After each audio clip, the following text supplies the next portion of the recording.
What's up again there, guys? Brian here at 3TR, and welcome to another awesome episode of my weekly Q&A show titled The People's Questions, episode 195, where I answer your guys' awesome questions that you guys have sent me all this week.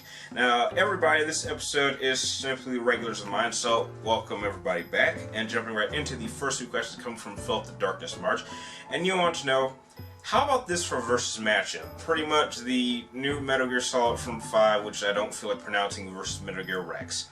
The problem with doing a matchup like that is it really doesn't come...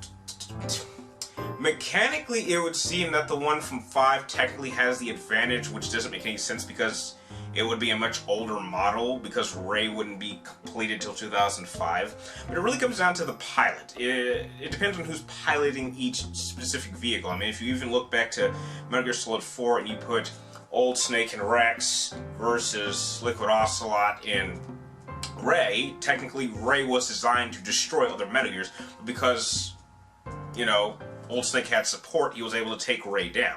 So it really just comes down to the pilot, and I think that's really the only fair way you can even do a versus matchup with those components. Your next question is, what is my favorite Dead Space 2 suit? Yours is the Riot suit. That's actually pretty cool. Mine is actually the Earth Gub security suit. Simply because it doesn't look so much security, it definitely looks military because it has the camouflage color palettes, and it also comes with the plasma rifle itself. It actually can change the color of that too. So simply because it looks like it's a much more combat efficient suit, that's why I enjoy wearing it the most. Next question is, what anime do I think should be made into a game? I actually can't think of any, because any anime I would like to see be turned into a game has already happened or is on its way.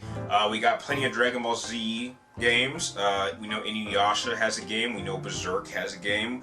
I know a really cool looking Attack on Titan game is on its way. So that's really about it. I mean, you can't really turn something like Death Note. You can't turn that into a game. I mean, unless it's like point and click. And Yu Yu Hakusho, there might have been a game for that at one point, but I don't think so. So, as far as it stands right now, any anime that I would like to be see turned to a game has already happened. And going into the next question coming from Nick the Ninja, which kind of also has another anime-like question. You want to know, what is my favorite anime? Oh, well, that's easy. I know I'm not, very I guess I'm very traditional, and I'm gonna go with Dragon Ball Z. I've been watching it since Toonami back when I was in middle school, and I've followed it ever since. Yeah, that's really all I can say about it. The next question comes from Santiago Scarpino. I hope I said that right. And he wants to know, do I think the results of the Raiden vs. Wolverine death battle was right? My only problem with that matchup is that how they explained how Raiden can cut through adamantium does make some sense. My biggest problem with that matchup is that Raiden should not have been using Sam's sword. If they had done their research, they would know that he gave that sword back. I mean, Sam was dead, but he got rid of it. He went back to his traditional sword after dealing with Armstrong. So why is he using Sam's sword? Well, because it's better than his normal sword. So if they had given Raiden his standard electricity sword, I don't think he would have beaten Wolverine. So they might have tweaked it a little bit so that Raiden would win. So that's really my only issue with that matchup. But giving him Sam's sword, it does seem most likely that Raiden would come out the winner. The next few questions come from, I hope I'm saying this right, please tell me if I got it right in the comments, Siofi11, tell me I got it right. And you want to know, is Destiny a good game? I would say it's a good filler game, and what I mean by that is it's not something I was just spend a lot of time playing, but for someone like me, I will play it if I need to play something that'll pass time getting you ready for the next game. But if you are going to play it, you definitely need to play it with a party of friends, because it gives you so much more enjoyment than playing it by yourself. The sad part for me is that I've yet to try any of the raid because I just can't get a party of 6 together. I mean, every so often I get a chance to play a good match with my brother, late at night, and that's always fun. But aside from that, it's not good for a solo experience. That's all I'll say about the matter. Your next question is, what is my favorite TV series? I don't really have any favorite TV series per se, but I can tell you what I am watching right now. Like, I'll watch shows like South Park, The Flash Season 2 is going great. I'm not watching Arrow, I'm not watching Gotham, I'm not watching Supergirl, I'm not watching, Agents of S.H.I.E.L.D. Yeah, I mean, when it comes to watching anything, I have Hulu and Amazon Prime and Netflix to go to, so I don't even really watch too many TV. So outside of South Park and The Flash, that's really all I watch right now. Your next question is, what is my current phone, and am I planning on buying another phone? Well, the current phone that I have right now is simply a Samsung Galaxy phone, which has this really nice cover to it. And in terms of, do I plan on buying another phone? No, I think I'm pretty good right now. The next question comes from Fading Toaster 406, and you want to know, what are the top 5 games that I love that people never seem to talk about, or I've never heard of? Okay, 5 games. I really like the Saboteur that came out on PlayStation 3, which has you playing as a French resistance member that has to kind of take over Paris during World War II. I thought that was pretty cool. I don't really hear people talk about that. There was Dark Void, which it's kind of a shooter version of the Rocketeer, because you're given this jetpack and this really awesome helmet, and you're able to fly around. And I think that was pretty cool. Another game that came out during the PlayStation 3 era was Vanquish from Sega. That is a very visually impressive game. Very fast-paced, very action-heavy, very explosive, very just blood-pumping. Don't hear a lot of people talk about that game. 2 other games I don't really hear anyone talk about that I personally enjoy playing is I liked Final Fantasy VII Dirge of Cerberus. I know Final Fantasy VII is not really for third-person shooters, but I had fun with it. And there's also Metal Gear Solid Portable Ops. Very underrated game, and even supposed Metal Gear Solid fans don't even like to acknowledge it, even though it is official canon. So those are just 5 games off the top of my head that I really like that no one really likes to talk about. The next 3 questions come from Henry Rashish, and you want to know, do I like Mortal Kombat 9 or 10 more? Well, between the 2, I'm going to have to say that 9 gets a leg up on 10 simply because a lot of the game mechanics that 10 uses were done first in 9. And 9 also had Tag Team, which I was really upset that they didn't keep that for 10. And I say that also that the story for 9 was much better. It felt like a proper Mortal Kombat story, as opposed to something like 10, which they tried to add a family-like theme story, and I just don't think that mixes well with Mortal Kombat. Especially, I didn't like how they introduced the characters, because you start out at the beginning, and then after like the first chapter, you're jumped like 20 years into the future, and now you have all these new characters popping up out of nowhere, and then it's constantly jumping back and forth to explain things. I just felt that was really lazy in terms of storytelling. So I would definitely say Mortal Kombat 9 is better than 10 overall.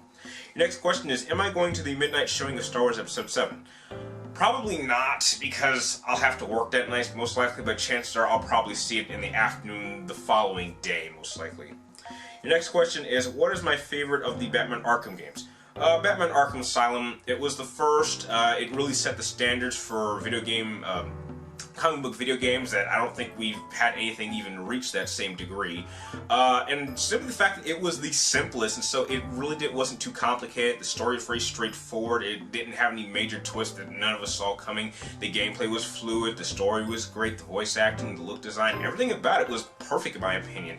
It's when you start getting to the older installments and their need to want to make it bigger and add more that you start seeing some flaws and some chinks in the armor. And that's why I still think Arkham Asylum is the best of the series. Going into the next set of questions coming from Mark Main, welcome back, and you want to know, do I like it when people don't call heroes/villains by their real name? Like, people will call him Lex Luthor, but his full name is Alexander Luthor, or they will call her Harley Quinn, but her real name is Harley Quinzel. No, it doesn't bother me at all, because Lex Luthor and Harley Quinn, those are just the names that these characters in the comics prefer to be called by. I don't recall too many issues where Lex wanted to be called Alexander. I don't recall that. And Harleen is her real name, but that's when she was like a doctor in Arkham. When she became Harley Quinn, she adopted a new identity. And so you're not wrong to call her Harley. you can call her Harleen because that's her real name, and you know, you're acknowledging that, you know, I'm talking to the person, I'm not talking to this new alias that you've created for yourself. And I think that was like a joke that some people had for her name, so Harleen Quinzel just felt very natural. So no, it never bothers me that people prefer to use a character's nickname other than their official name.